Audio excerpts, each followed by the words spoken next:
Oh, Julie, my Julie. Bakit ka umiiyak? Dahil ba hindi kita tinext kanina ng good morning? Sorry wala kasi akong load eh. Oh, huwag ka na umiyak, ha? Good morning. Ang kapal ng mukha mo. Hindi na talaga magiging magandang umaga ko. Kasi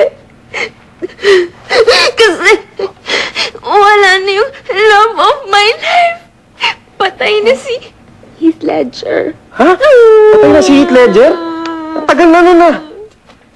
Julie, lumang issue na yung binabasa mo. Oh. Alam mo, tigil-tigilan mo na yung pagbili-bili ng back issue. Nahuhuli ka lang sa balita. Baka naman mamaya, matayin ka dyan pag sinabi ko sa yung hiwalay na si Sharon tsaka si Gabby. Hiwalay na sila? Hiwalay na sila!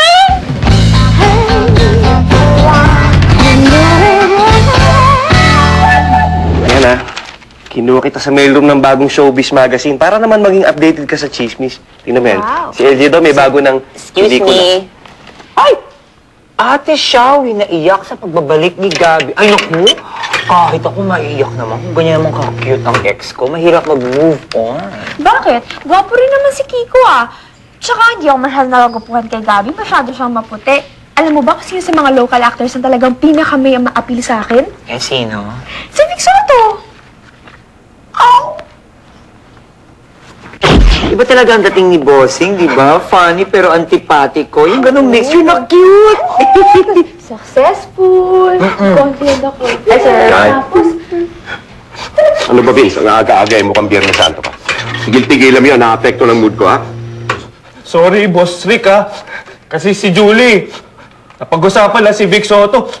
Kinalimutan na ako. Ang ibig mong sabihin, yung batang yan ni Julie, she finds Bossing attractive? Yun nga hindi ko maintindihan. Eh, bakit daw? Kasi daw, si Vic Soto daw, may humor, tsaka successful. Bossing. May appeal pa rin pala.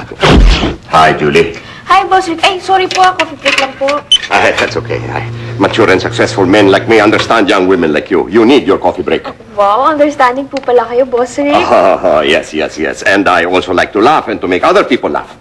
Talaga po, hindi ko po kasi akalain kasi hindi ko po kayo narinig mag-joke eh.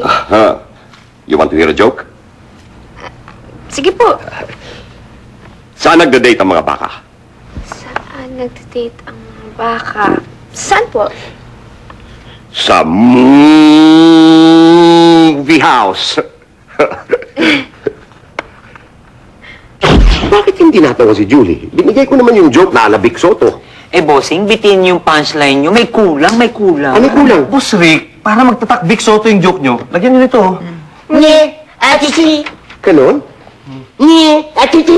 Ganon?